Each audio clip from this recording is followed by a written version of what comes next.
Good morning.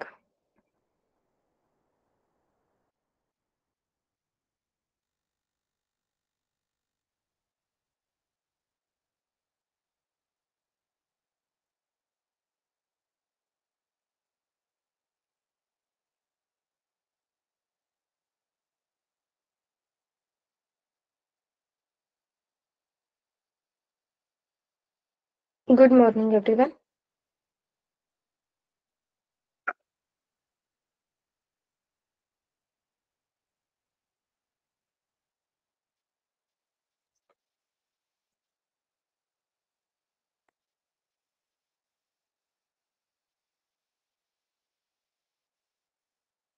क्या हुआ भाई? मॉर्निंग गुड नहीं है क्या? यस।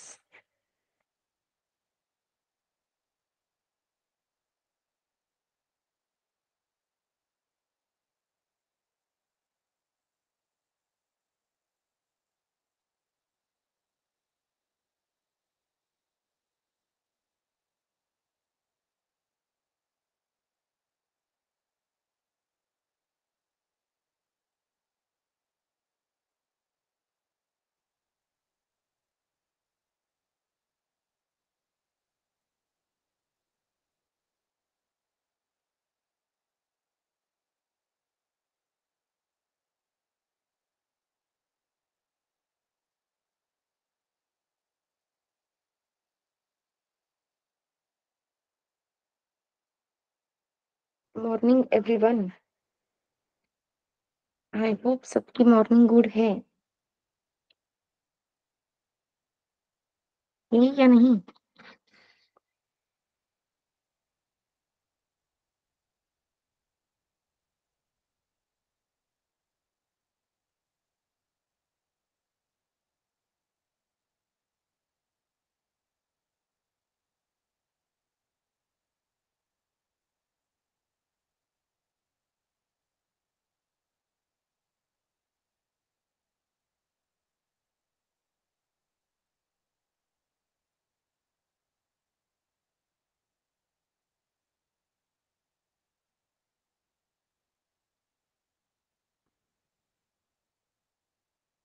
यस।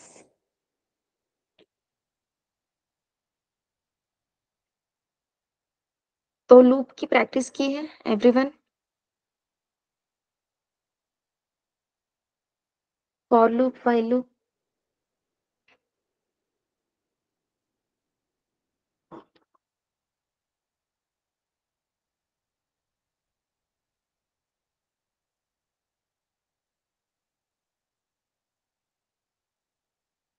प्रैक्टिस की है या नहीं?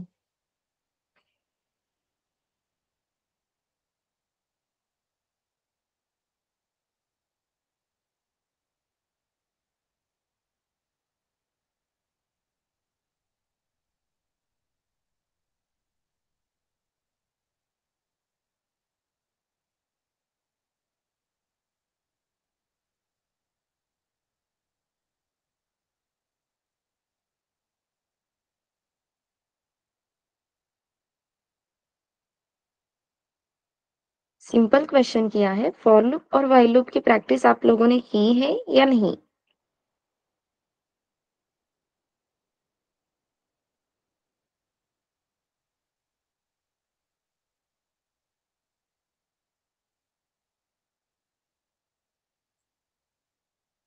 यस। ओके। उसी टॉपिक को व्हाइल लूप की चल रही है। फॉर लूप का एक भी कोड नहीं करके देखा अपर्णा आपने? असाइनमेंट नहीं, एटलीस्ट एक दो कोड करके देखे हैं क्या?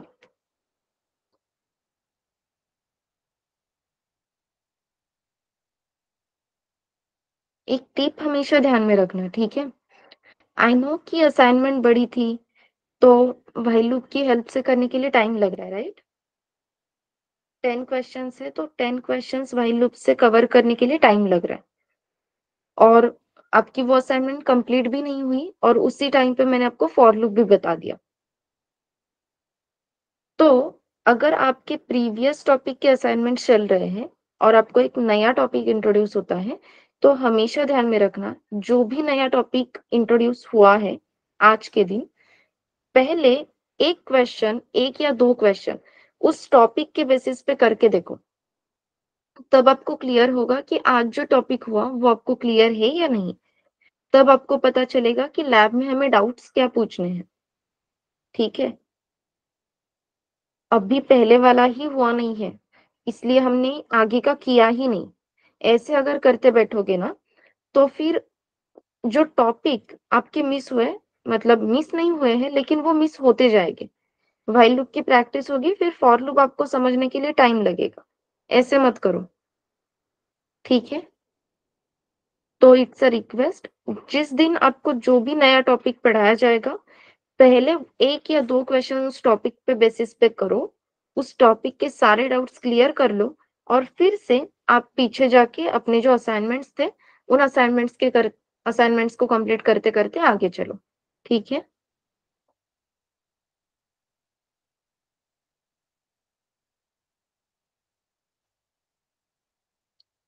इसका रीज़न ये है, अब कल मैं फंक्शन स्टार्ट कर दूँगी। अगर मैं फंक्शन स्टार्ट करती हूँ, तो फिर ऐसे हो जाएगा कि अरे फंक्शन भी स्टार्ट हो गया और मुझे तो अभी तक फॉर लूप ही क्लियर नहीं है। क्या लगता है? Is it correct? हाँ, ये क्वेश्चन सबके लिए है, क्योंकि सबके असाइनमेंट्स पेंडिंग है, एक दिन में नहीं होते हैं,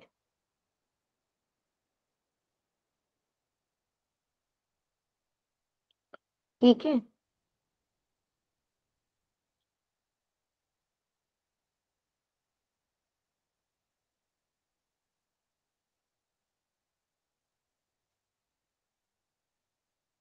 आइए, चलो। तो आज मुझे आपको नेस्टेड लूप एक्सप्लेन करना है। जैसे नेस्टेड इफ एल्स था, एक इफ एल्स, उसके अंदर एक और इफ एल्स, राइट?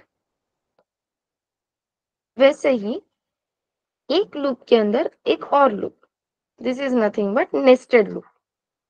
फैक्टोरियल का कोड मैंने कल आपको एक्सप्लेन किया था, याद है?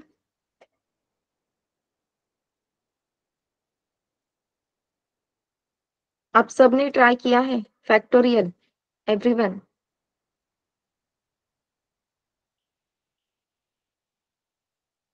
नाइस। तो आपको स्ट्रॉन्ग नंबर क्या होता है ये पता है? What is strong number?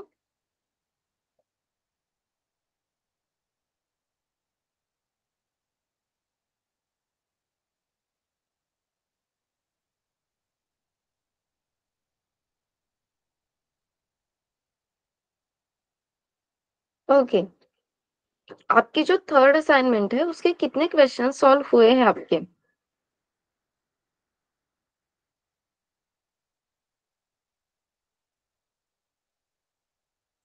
5, 6?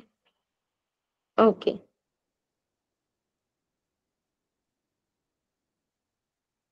Okay, ठीक है, no problem. So yes, correct Snehal.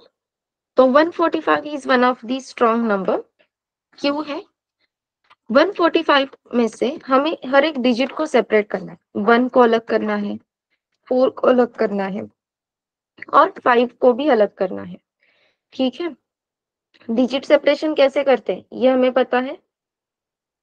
I am really sorry. Yes, digit separation पता है।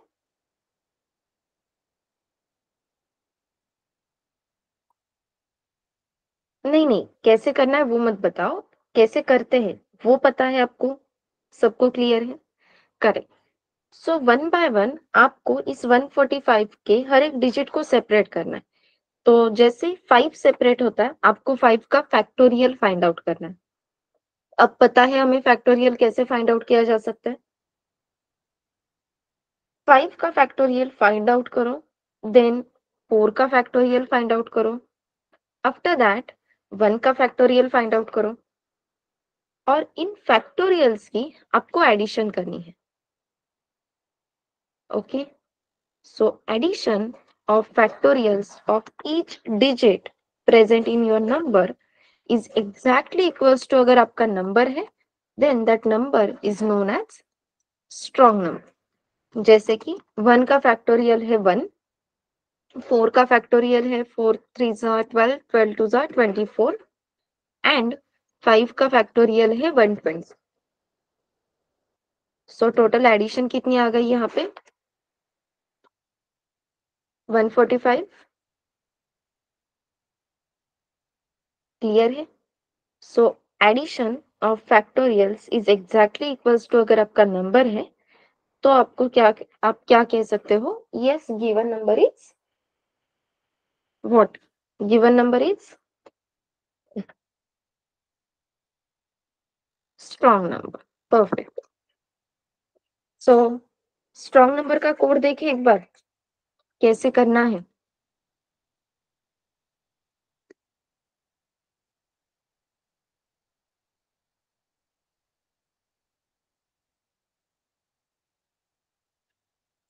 Yes,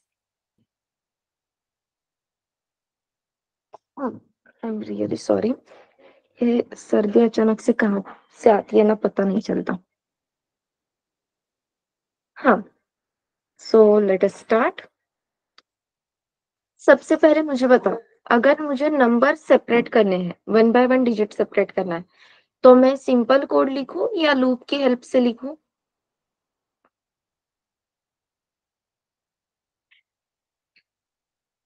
what I want to say, should I write R1 is equals to, और ओके लूप यूज करना चाहिए, ठीक है।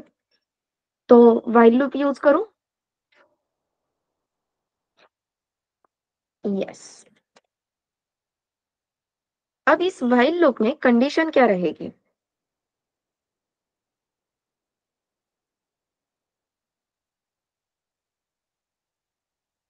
What should be the condition in while loop?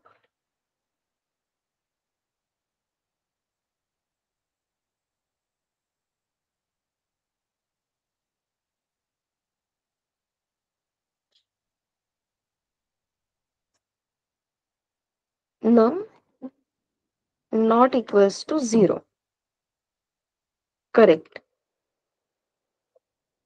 Okay, num not equals to zero, ये condition हमने apply कर दी। While loop में आने के बाद सबसे पहला टास्क क्या होना चाहिए?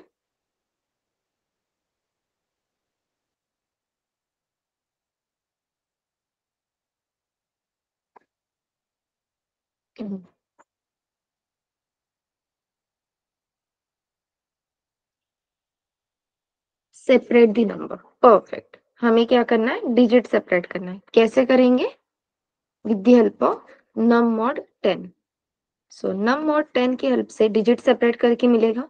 उसे होल्ड करने के लिए एक वेरिएबल होना जरूरी है।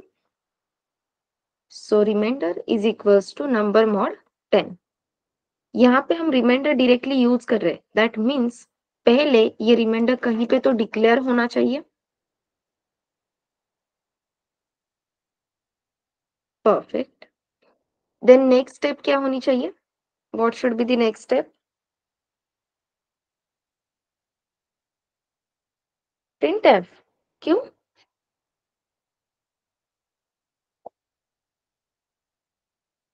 ये तो मैंने टास्क एक्सप्लेन करने के लिए किया था।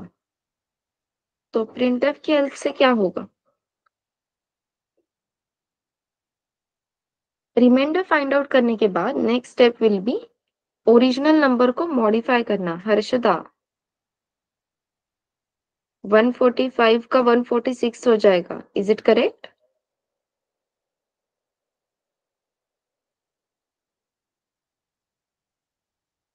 लूप प्रिंट नहीं हो सकता, लूप में कोई इंफॉर्मेशन आप प्रिंट कर सकते हो। हमें क्या करना है? ओरिजिनल नंबर को मॉडिफाई करना है। क्यों? क्योंकि लास्ट डिजिट जो हमें चाहिए था विच इज 5, वो तो सेपरेट हो गया। एक बार 5 सेपरेट होता है तो नंबर मॉडिफाई होके 14 होना चाहिए, तभी हमें next time 4 as a separate digit मिल सकता है। तो इस 14 को हम कैसे अचीव कर सकते हैं? With the help of number divide by 10। ये करेक्ट, क्लियर है everyone?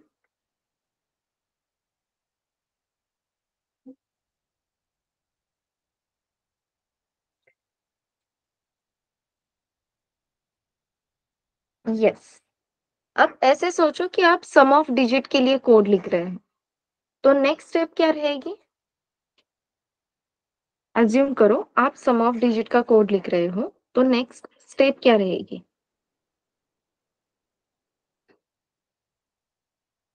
Perfect. Sum is equals to sum plus remainder. लेकिन इस स्टेप को अचीव करने के लिए अगेन सम वेरिएबल पहले डिक्लेयर होना जरूरी है।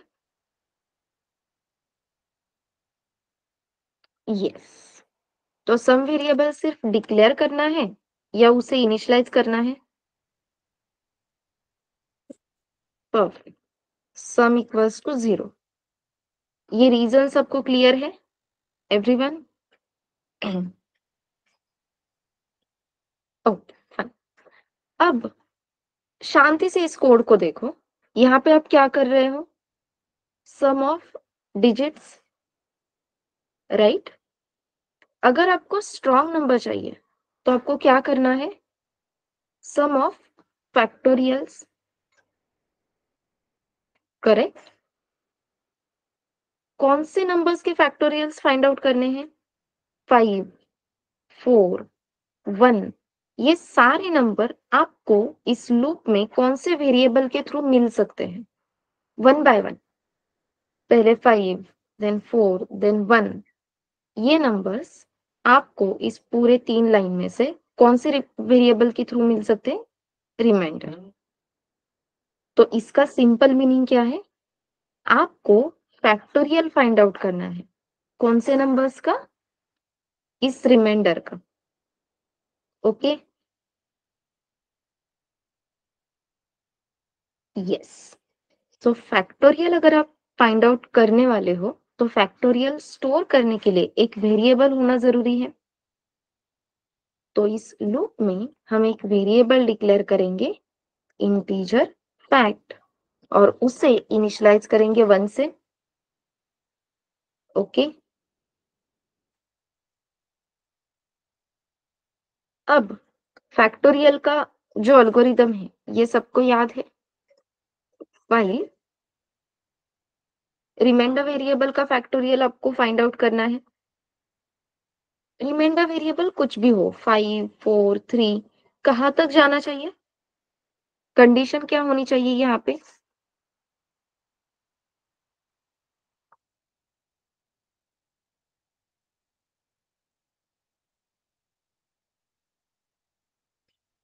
रिमाइंडर इज द नंबर जिसका आपको फैक्टोरियल फाइंड आउट करना है। ठीक है? तो फैक्टोरियल फाइंड आउट करने के लिए अपनी सिंपल स्टेप्स क्या है? Fact is equals to fact into fact into number करते थे, लेकिन नंबर मतलब कौन है? रिमाइंडर। तो हम यहाँ पे क्या करेंगे? Fact is equals to fact into remainder. अब फॉर एग्जांपल आपकी फर्स्ट वैल्यू 5 थी, तो रिमाइंडर की वैल्यू 5 है। 5 की वैल्यू 4 भी, मतलब 5 से ये 4 होना चाहिए। तो नेक्स्ट स्टेप क्या कर लिखूं मैं यहाँ पे? वो 5 से 4 होना चाहिए, 4 से 3, 3 से 2। So what should be the next step? Correct. What I have to do? I have to decrement the remainder की वैल्यू। ओके? तो ये रिमाइंडर की वैल्यू कब तक डिक्रीमेंट करनी है? ये व्हाइल में बताना होगा ना आपको। तो कंडीशन क्या लिखूं? 1, 0। लेकिन सिर्फ 1 या 0 नहीं लिख सकती ना व्हाइल में। That would be assignment, Sakshi. Correct. Condition क्या होनी चाहिए? जैसे स्नेहल ने भी बताया था और अब अपर्णा ने, रिमाइंडर ग्रेटर देन 0। ये पार्ट क्लियर है क्या?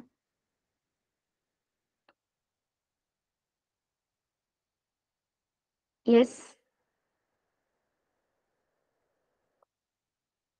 While remainder is greater than 0 हमें क्या करना है?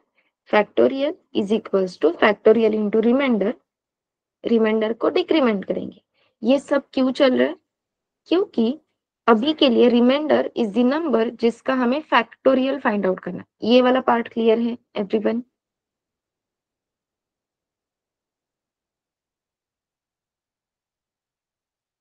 तो अब देखो, फर्स्ट एंट्री ली, एक डिजिट सेपरेट कर लिया, देन ओरिजिनल नंबर को मॉडिफाई किया, जो सेपरेटेड डिजिट था, आपने उसका फैक्टोरियल फाइंड आउट किया, राइट?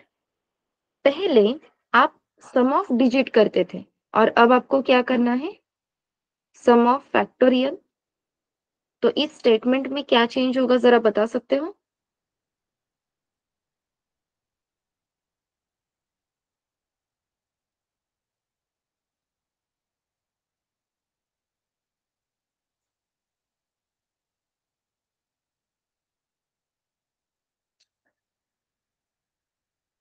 परफेक्ट। अब क्या होगा? Sum is equals to sum plus fact. ये क्लियर है?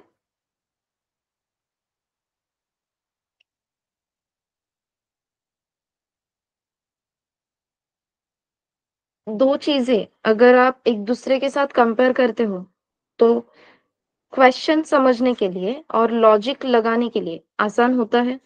ये कभी ट्राई किया है आपने?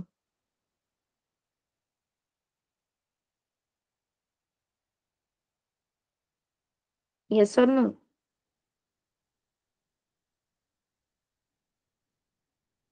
ये जर्नी आसान हो गई ना, जब हमने सम ऑफ डिजिट का कोड सबसे पहले लिख दिया, राइट?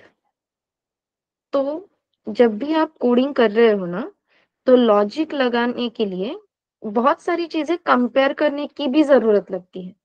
कभी ये कंपैरिजन रियल लाइफ से होता है, कभी कोडिंग के ही किसी दूसरे क्वेश्चन से होता है, लेकिन ये करना है। जैसे ही आपको समझ में आता है ना कि अरे सम ऑफ किसी की तो सम करनी है भाई हमें, करेक्ट? यही रिक्वायरमेंट है। अब सम करने के लिए पहले डिजिट सेपरेट करने जरूरी है, क्योंकि यहाँ पे 5, 4, 1 अलग-अलग दिख रहे हैं। तो डिजिट सेपरेशन का कोड लिख दो। फिर आपको क्या बताया गया है कि भाई जो सेपरेटेड डिजिट है उसका फैक्टोरियल तुम्हें फाइंड आउट करना है। अब फैक्टोरियल का कोड सबको पता है, बस हमने वो कोड यहाँ पे ऐड कर दिया। तो क्या होगा? पहले आपको एक रिमाइंडर मिलेगा, ठीक है? फिर ये व्हाइल लूप तब तक इटरेट होगा जब तक आपके रिमाइंडर की वैल्यू 0 नहीं होती है। अब इस रिमाइंडर की वैल्यू 0 हो भी गई, तो कुछ फर्क पड़ने वाला है क्या? कहीं पे भी हम इस रिमाइंडर को यूज कर रहे हैं क्या फिर से? एवरीवन?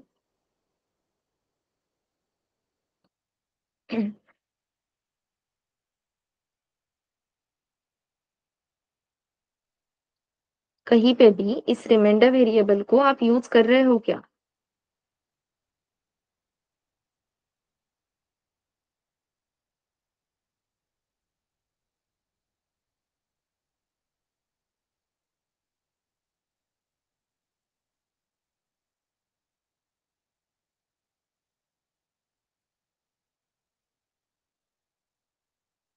अरे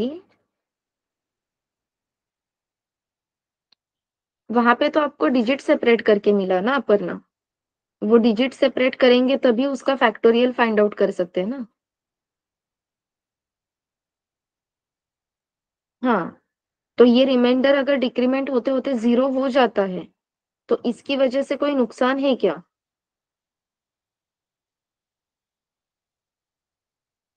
नो। तो ये रिमाइंडर 0 होता है तो होने दे सकते हैं ना, इसकी वजह से कुछ प्रॉब्लम होगी क्या?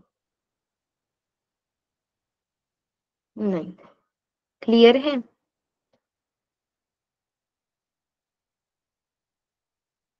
अब थोड़ा सा ऐसे ही एक्टिवली मुझे बताओ, ये कोड सबको क्लियर है क्या?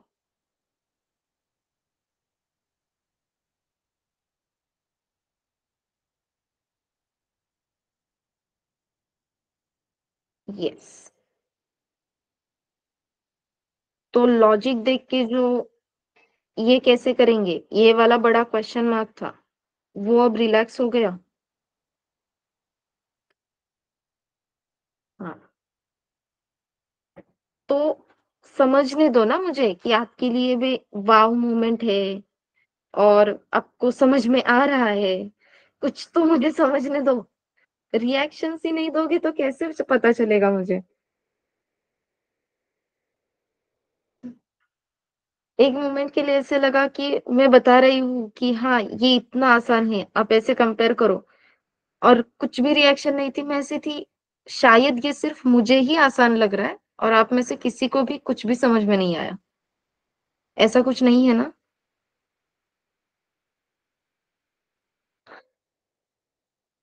प्लीज़ थोड़ा-सा एक्टिवली रिस्पॉन्स दे दिया करो यार, एवरीवन। फाइन। सो एक व्हाइल लूप के अंदर थैंक यू। एक व्हाइल लूप के अंदर आपने एक और व्हाइल लूप लिख दिया है and this concept is simply known as nested loop. अभी हमने व्हाइल लूप लिखा, आप यहाँ पे फॉर लूप भी लिख सकते हो। ओके,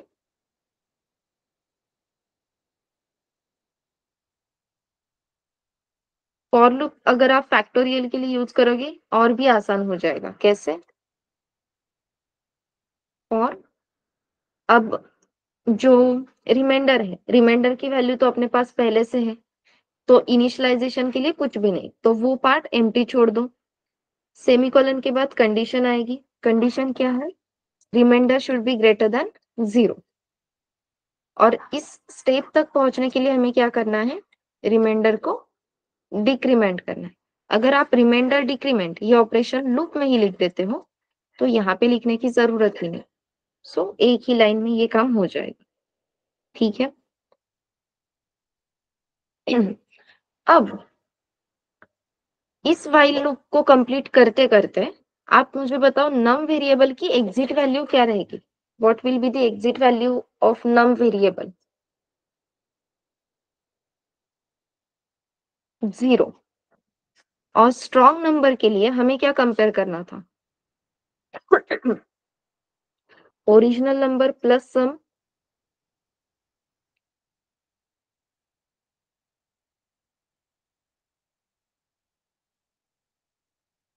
तो ओरिजिनल नंबर कहाँ है?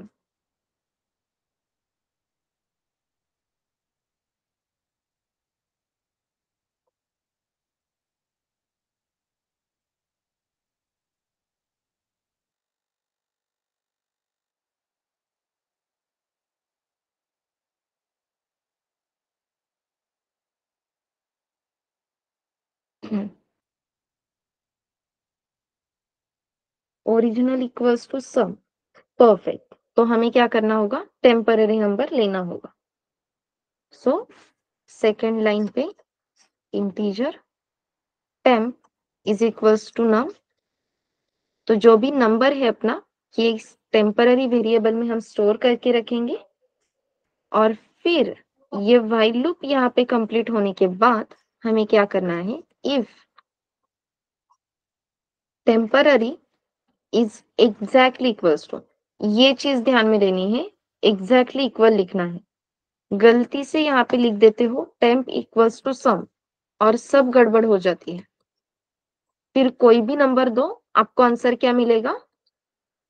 Number is strong number. ये क्लियर है क्या?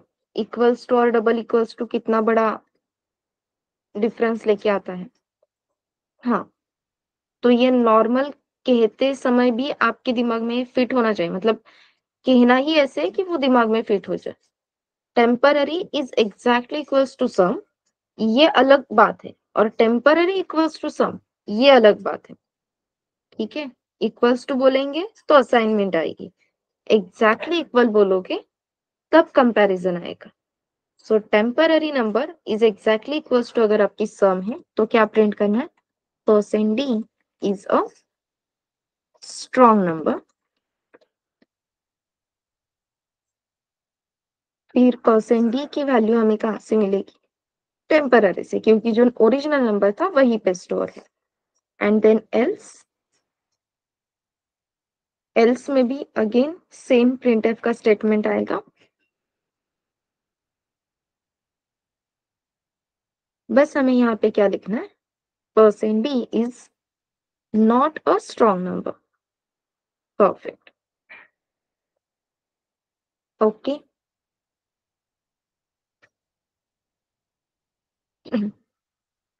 अब ये बात ध्यान में लेनी है आपको इस इफ एल्स को भी साइड में रखो, व्हाइल लूप में फैक्टोरियल के लिए आ जाओ। ये जो फैक्टोरियल इक्वल्स टू 1 आपने लिखा है, राइट?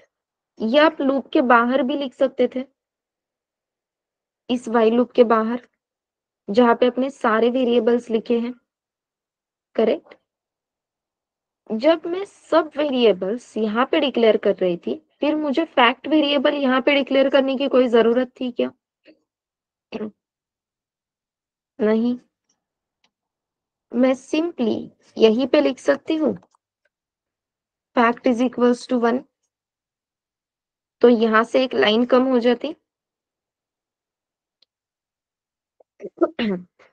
यस, बट आपको नहीं लगता हर एक नंबर के लिए फैक्ट की वैल्यू 1 से ही स्टार्ट होनी चाहिए?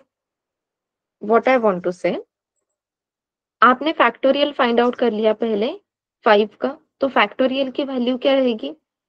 120, राइट? उसके बाद आपको रिमाइंडर मिलेगा 4, तो आपको 4 इंटू 1 करना है या 4 इंटू 120 करना है, क्या लगता है?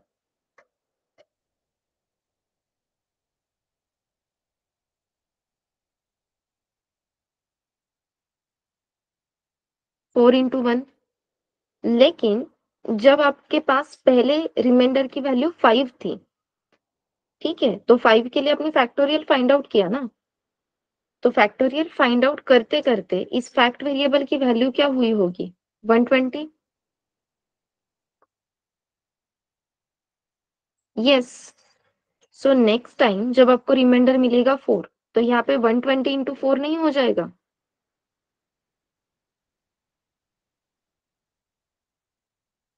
प्रॉब्लम समझ में आ गई? हाँ, अगर आपको वेरिएबल बाहर डिक्लेयर करना है, करो, लेकिन ये ध्यान में रखो, ये जो रिमाइंडर है ना, वो आपको एक न्यू नंबर दे रहा है, और हर एक नए नंबर के लिए इनिशियली फैक्ट वेरिएबल की वैल्यू क्या होनी चाहिए? 1, तभी आपके कैलकुलेशंस करेक्ट हो सकते हैं। ये पॉइंट क्लियर है एवरीवन?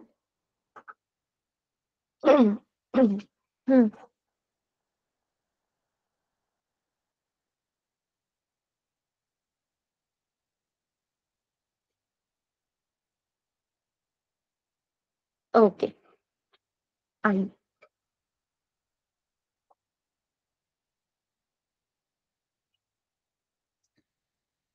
तो नेस्टेड लूप क्लियर है एवरीवन? आगे बढ़ सकते हैं। सो इफ यू रिमेम्बर, कल मैंने आपको एक चीज ट्राई करने के लिए बोली थी फॉर लूप के बारे में, किसी ने ट्राई की है या नहीं? I really don't know, let us see. मैंने आपको कहा था कि फॉर लूप में टोटल 3 स्टेटमेंट्स की जरूरत होती है, उसमें से 2 स्टेटमेंट होते हैं, एक कंडीशन होती है, राइट? लेकिन हम ये तीनों भी पार्ट्स ऐसे एम्प्टी रख सकते हैं, ये मैंने आपको बताया था। ट्राई करके देखा किसी ने? एनीवन? किया ट्राई? नाइस। तो अगर हम यहाँ पे लिखते हैं प्रिंटर हेलो, तो ये इनफाइनाइट में जाएगा। कोड में करके देखे एक बार। हम्म, चलो लेट अस सी।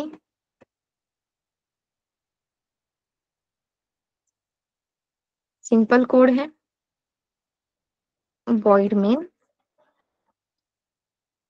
और ये यहाँ पे लिख दिया, इसे सेव करते हैं। बहुत सारी बैचेस चल रही है, इसकी वजह से आपको हर रोज नया कोड देखने मिलता है, नए नए कोड।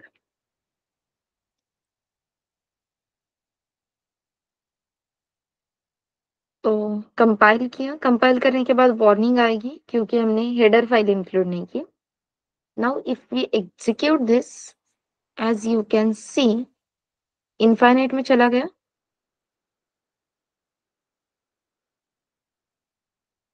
पीओसी मिल गया एवरीवन?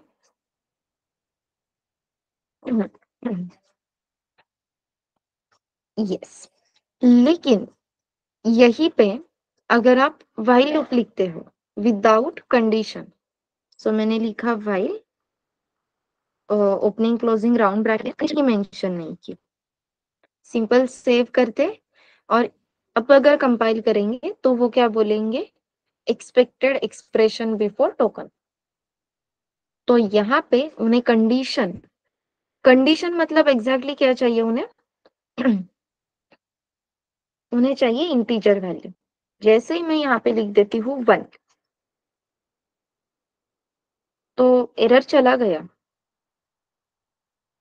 सो जैसे if else को इंटीजर वैल्यू एक्सपेक्टेड है, वैसे ही व्हाइल लूप हो या फॉर लूप की कंडीशन हो, इन्हें भी क्या एक्सपेक्टेड है, इंटीजर वैल्यू।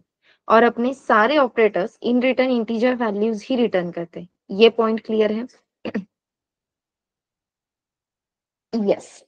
देन जैसे if else में विदाउट करली ब्रैकेट्स अगर हम कोड लिखते हैं, तो only one line belongs to if, only one line belongs to else, correct? Similarly अगर आपने फॉर लूप को या व्हाइल लूप को ओपनिंग क्लोजिंग करली ब्रैकेट्स नहीं दिए, विदाउट करली ब्रैकेट्स कोड लिखा, तो सिर्फ एक ही लाइन उससे बिलोंग करेगी। ठीक है? Only one line will belong to loop, second line belong ही नहीं करेगी। ओके, सो ये कुछ पॉइंट्स थे। तो अब ये पॉइंट तो क्लियर हुआ। हाँ, अगर आप यहाँ पे कांस्टेंट इंटीजर वैल्यू लिखते हो जैसे कि व्हाइल 1, तो 1 कौन से टाइप की वैल्यू है, जीरो है या नॉन जीरो है? Non zero obviously, sorry so non zero value है तो कंडीशन हमेशा ट्रू रहेगी। यस। कहीं पे भी आप इस कंडीशन को फॉल्स कर सकते हो क्या? ऐसे कोड चल रहा है, चलते चलते बीच में ही 1 को ही जीरो कर दिया, इज इट पॉसिबल एग्जीक्यूशन के टाइम पे? नो। तो ये लूप कब तक एग्जीक्यूट होगा?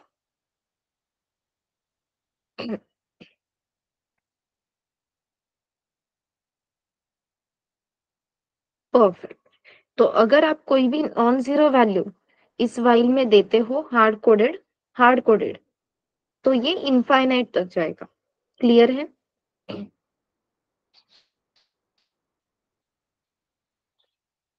यस। तो फिर ये जो इनफाइनाइट लूप्स है, उन्हें रोकेंगे कैसे?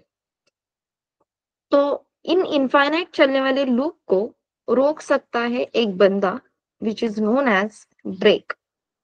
सो break is a keyword. Fine. फिर ये क्यों यूज होता है? Break keyword is used to terminate the loop।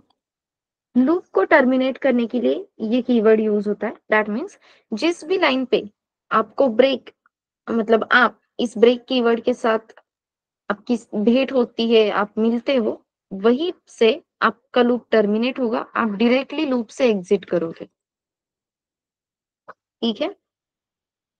The moment you visit the line where we have written break, उसी लाइन से हम डायरेक्टली लूप के बाहर आ जाएंगे।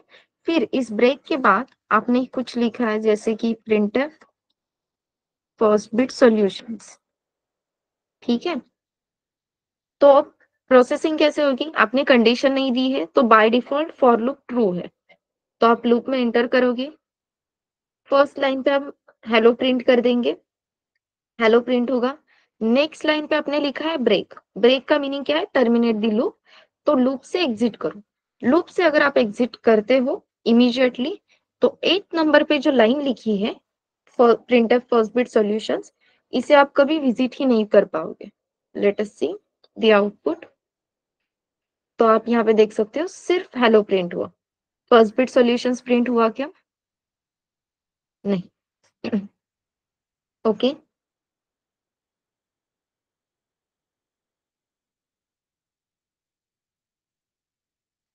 फाइन। एक सिंपल एग्जांपल यहाँ पे मैं लिख के देती हूँ, मुझे बताओ कि आंसर क्या हो। ठीक है? So integer a equals to 10 while a is less than 50.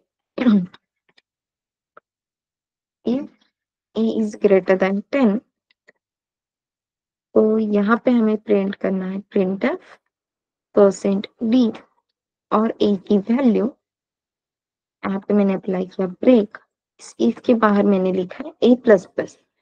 इस कोड स्निपेट का आउटपुट क्या आएगा, क्या लगता है?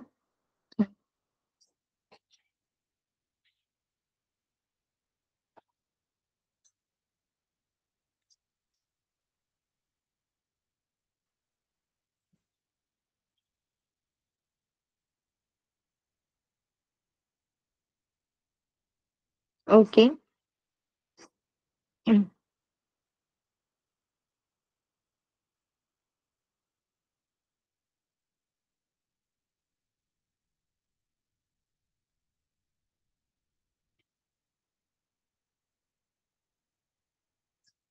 मेमोरी डायग्राम ये बहुत स्ट्रॉन्ग टूल है अपने लिए, ठीक है? So please use that tool.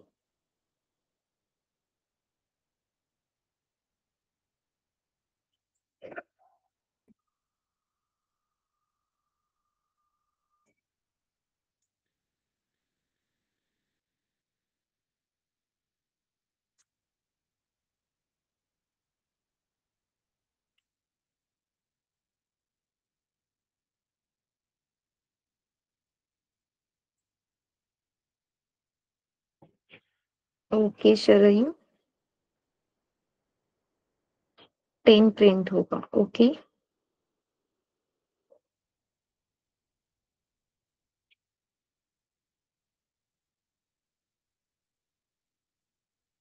Are you sure एक ही नंबर प्रिंट होगा? Yes, Muzammil, Sharayu, Aparna.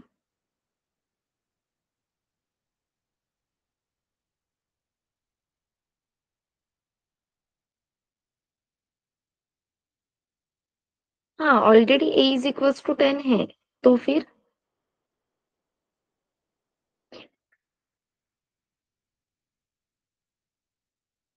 Perfect Sharayu.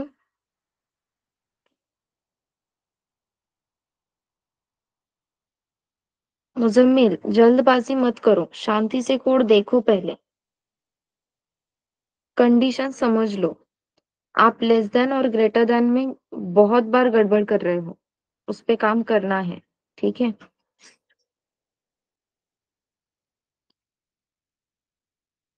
Yes. Harshada, रानी, साक्षी, निकिता,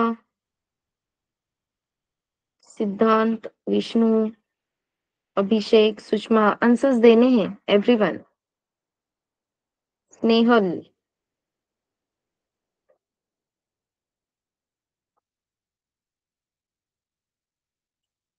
हाँ, आंसर्स देने हैं, तो क्या आंसर है?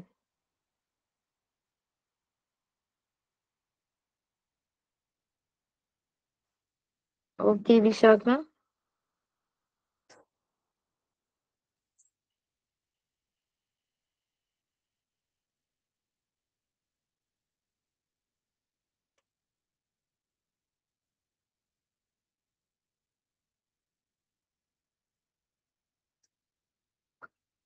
Value of a variable is 10।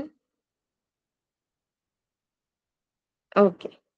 While में कंडीशन चेक की, 10 लेस देन 50 है क्या?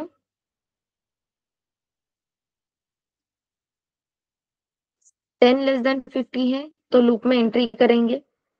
एंट्री करने के बाद आपने चेक किया इफ a ग्रेटर देन 10 है क्या? a वेरिएबल की वैल्यू 10 है।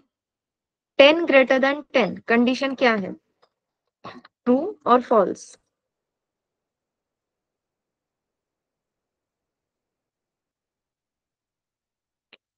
10 ग्रेटर देन 10 कंडीशन फॉल्स हो गई, तो इफ ब्लॉक एग्जीक्यूट ही नहीं होगा। हम लाइन नंबर 12 पे आ जाएंगे।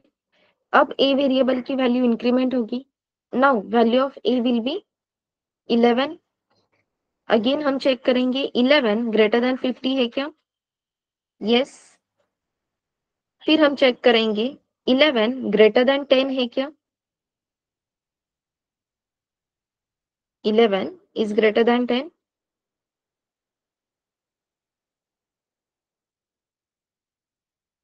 येस. 11 10 पेक्षा मोठा आहे ना. 11 इज ग्रेटर देन 10. तो कंडीशन ट्रू हो गई. तो इफ में एंटर करेंगे with the help of printer, a variable की वैल्यू प्रिंट होगी. What is the value of a? 11. तो यहाँ पे प्रिंट भी क्या होगा? 11. नेक्स्ट लाइन पे आपने लिखा है ब्रेक. ब्रेक का मीनिंग क्या है? लूप को टर्मिनेट करो. तो हम डायरेक्टली एग्जिट करेंगे. अब ए वेरिएबल की वैल्यू इंक्रीमेंट होगी क्या? नहीं होगी. पीओसी अगर आपको देखना है तो इस लूप से आप एग्जिट करते हो ना, एग्जिट करने के बाद फिर से ए वेरिएबल की वैल्यू प्रिंट करके देखो. यहाँ पे 11 प्रिंट हुआ था. ब्रेक होने के बाद इंक्रीमेंट ही नहीं होगी. तो वैल्यू ऑफ ए यहाँ पे भी और यहाँ पे भी दोनों जगह पे 11 ही प्रिंट होनी चाहिए. ठीक है. 11 11. तो ऐसे पीओसी ट्राई करके देखो. देन ये बात हमेशा ध्यान में रखो, break keyword can be use. तो break can be use only in loop and switch case. अब स्विच केस क्या होता है जल्दी ही पता चलेगा. लेकिन आप ब्रेक कीवर्ड इफ में नहीं लिख सकते. तो आप कहोगे कि यहाँ पे तो आपने इफ में ही लिखा है ना, राइट? इफ में ही तो लिखा. फिर कैसे कह सकते हो कि ब्रेक कीवर्ड लूप में ही यूज होता है, इफ एल्स में नहीं होता? तो ये समझ लो यहाँ पे इफ के अंदर ब्रेक लिखा है क्या? यस. लेकिन वो क्या ब्रेक कर रहा है? लूप को ब्रेक करना है. करेक्ट. वो इफ आपके व्हाइल लूप में है, दैट मीन्स ये ब्रेक बिलोंग्स टू लूप. अगर आपने सिंपल ऐसा कुछ तो कोड लिखा है जहां पे आपने चेक किया if a is greater than 5 है. If a is greater than 5 then break. तो यहाँ पे क्या होगा? Compilation error. Okay. Is it clear everyone?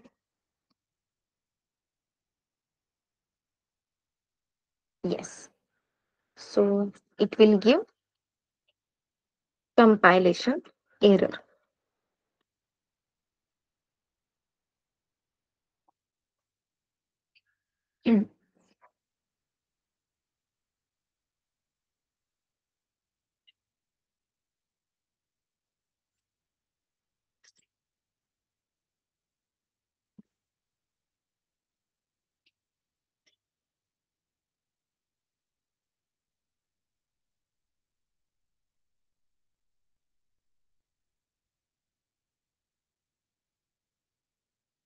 So this is about the nested loop and break keyword.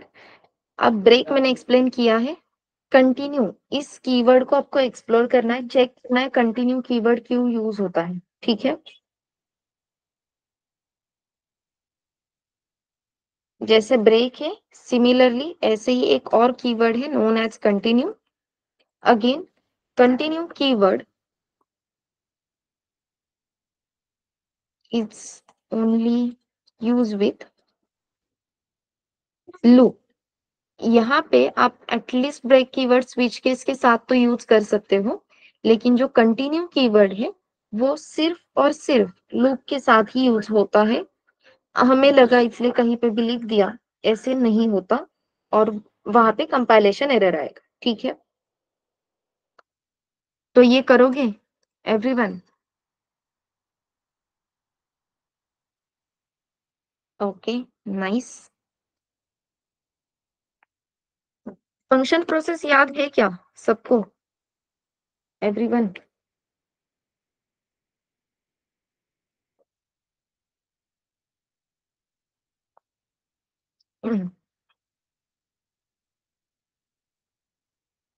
अरे वाह! नाइस। ठीक है, फंक्शन प्रोसेस की प्रैक्टिस करनी है, कल से फंक्शन स्टार्ट करना है और कल से फंक्शन स्टार्ट करने के लिए I want you to read sorry I want you to write some points before we start the function in actual. तो पेन पेपर के साथ रेडी हो एवरीवन? तो मैं जो भी पॉइंट्स बताती हूँ वो सबको लिख के लेने हैं, ठीक है?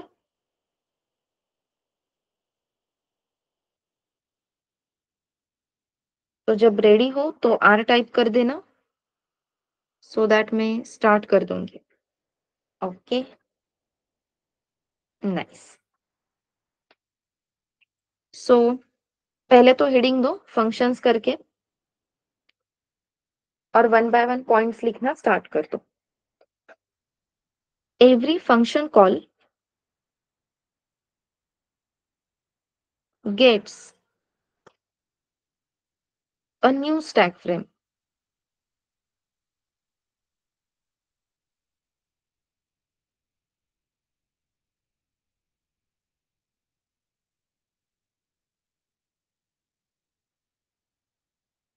Every function call gets new stack frame. The stack frame of the stack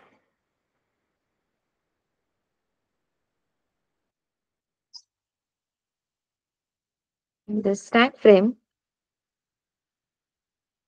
of the stack will get executed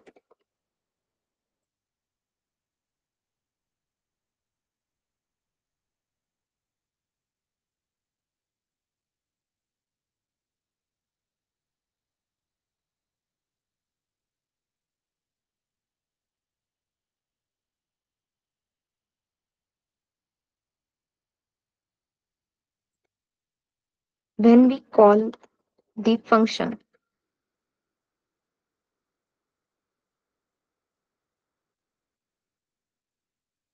The stack frame of the stack will get executed when we call the function.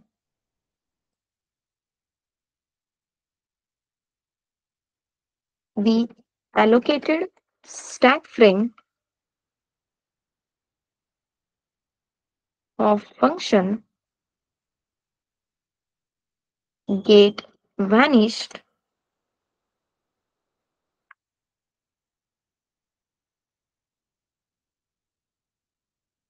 when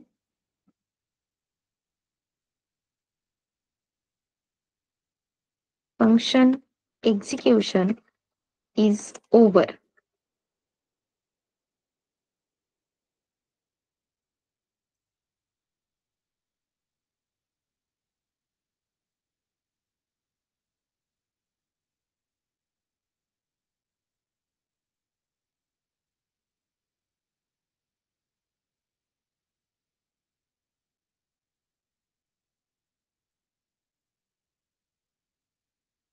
Then the previous stack frame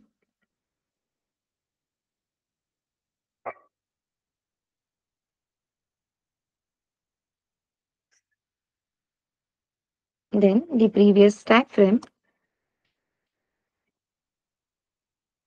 become top and it start execution.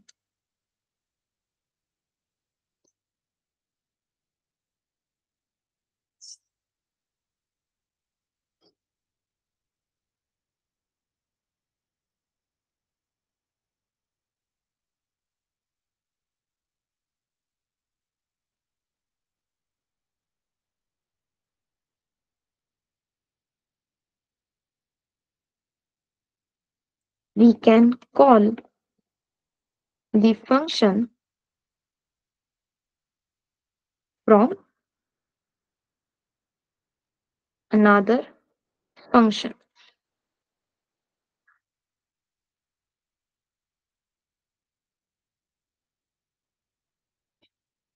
We can call the function from another function। अब जो points लिखोगे वो star star star करके लिखने हैं। A function can return only one value.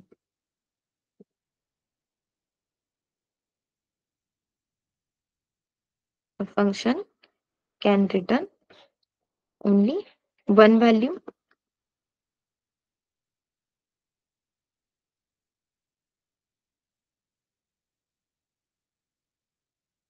Every formal parameter or all formal parameters, ऐसे लिखो,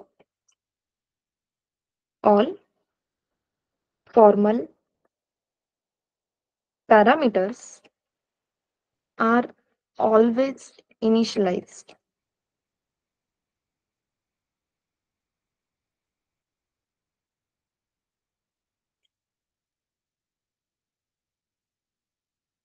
All formal parameters are always initialized।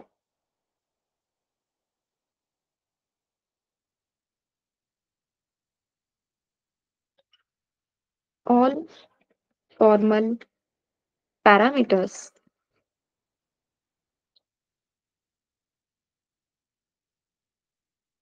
are always local।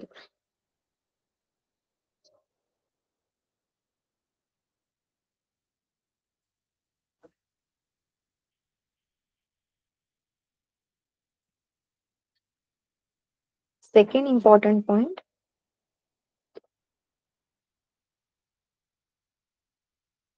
we cannot define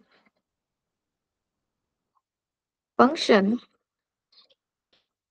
inside the function। जिन्होंने function process अच्छे से लिखी है उन्हें ये function define मतलब क्या, फंक्शन कॉल मतलब क्या, ये चीजें क्लिक हो रही होगी। और अगर आपको क्लिक नहीं हो रही है दैट मीन्स फंक्शन प्रोसेस की प्रैक्टिस नहीं की है और वो आज करनी है। ठीक है, so we can not define function inside the function.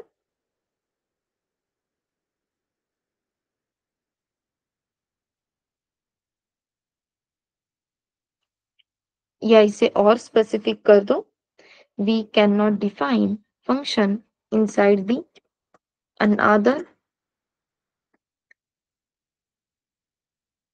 inside the other function definition।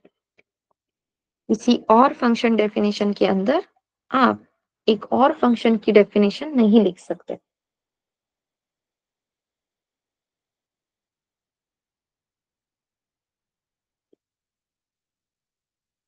Then through out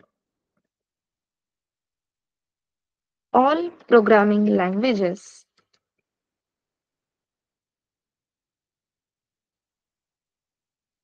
we have throughout all programming languages we have following types of functions.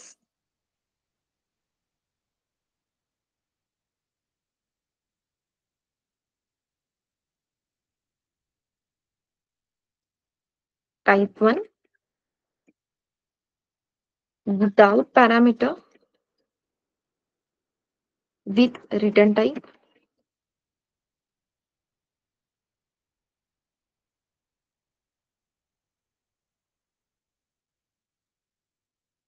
First type है without parameter with return type. Second point है without parameter with return type.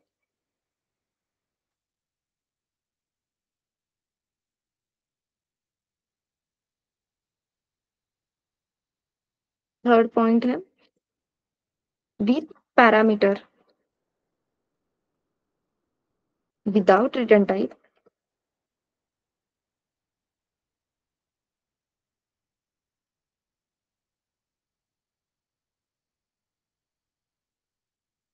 Third type है with parameter, without return type, fourth type है with parameter, with return type.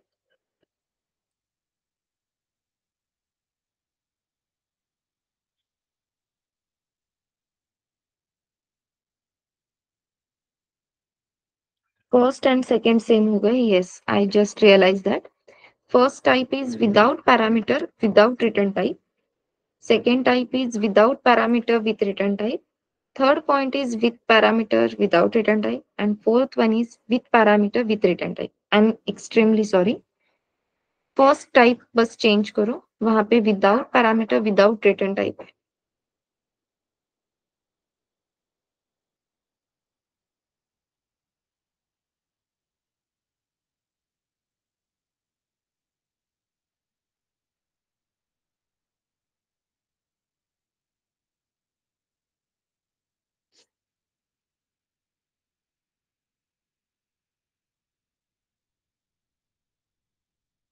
whenever we are talking about return type, so return type किसके ऊपर depend होता है?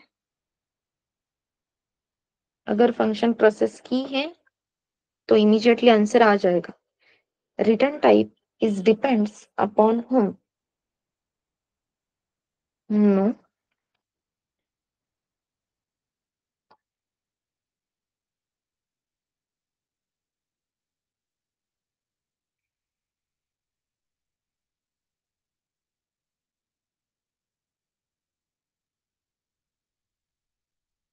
Return type देना है तो क्या देना है, ये पॉइंट किसके ऊपर डिपेंड करता है?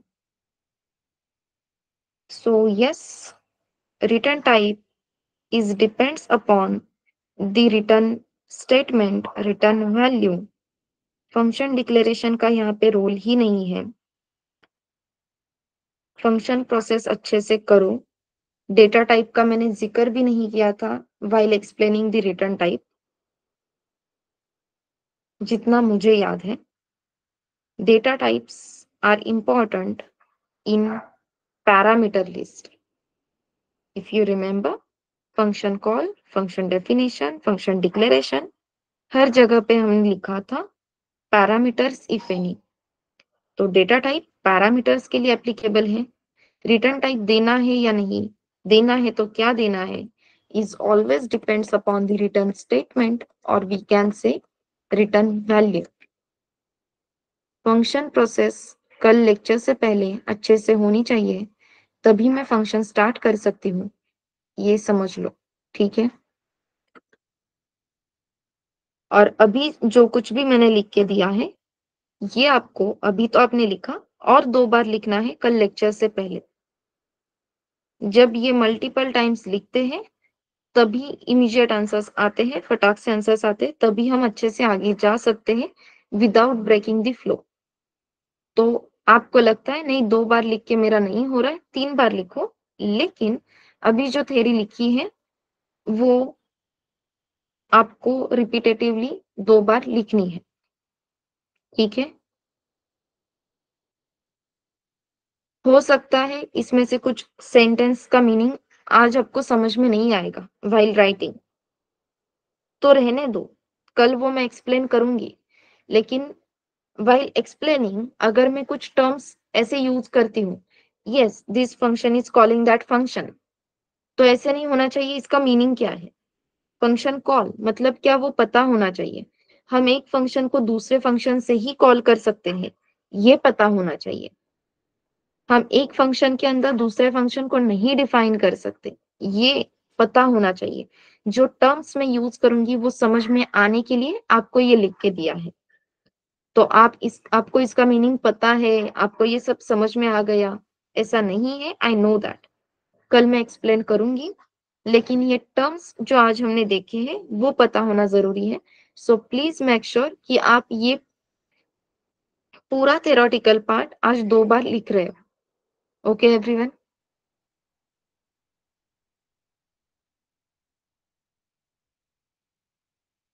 Yes. Can I get thumbs up from everyone?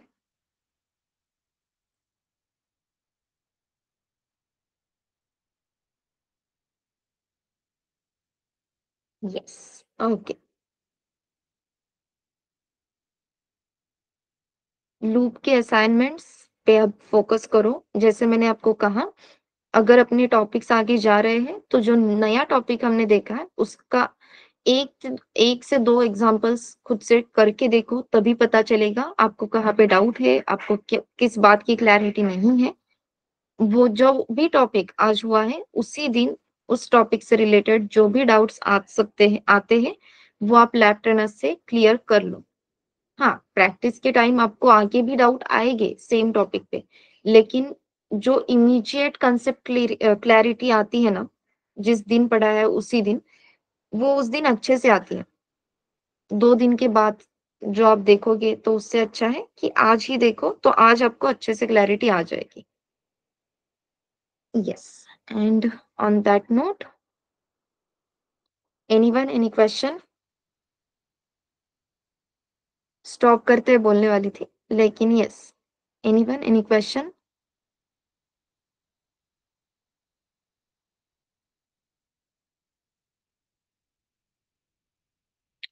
Okay, चलो then, shall we stop? Yes everyone? Yes, okay. Function process करनी, थ्योरेटिकल पार्ट 2 बार